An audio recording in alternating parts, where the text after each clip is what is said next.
मैत्री आणि रानमेव्याचा अनोखा संगम माड्याच्या कापसेवाडीत रंगली मोफत हुरडा पार्टी।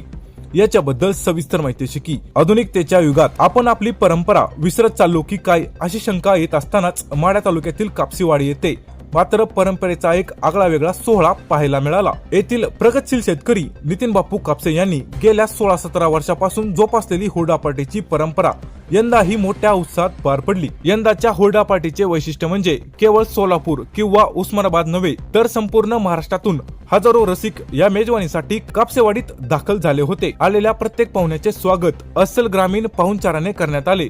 या पार्टीत केवळ हुरडाच नव्हता तर निसर्गाचा अनमोल ठेवा असलेल्या रानमेव्याची रेलचेल सुद्धा होती। या पार्टीत खाद्य संस्कृतीची मेजवानी पुढील प्रमाणे होती। याच्यामध्ये ताजा ऊसाचा रस, हरभऱ्याची ढाळे, भाजलेल्या मकाची कणसे व फळांमध्ये कलिंगडे, खरबूज, द्राक्षे आणि गोड गाजरे आणि अस्सल गावरान बेतमध्ये गरम पिठलं भाकरी आणि जिभेची चव वाढवणारा झणझणीत मिरचीचा ठेचा होता। आजच्या व्यावसायिक युगात जिथे प्रत्येक गोष्टीला शुल्क आकारले जाते तिथे नितीन बापू कापसे यांनी या भव्य उपक्रमासाठी एकही रुपया शुल्क न घेता सर्वांना मोफत प्रवेश दिला।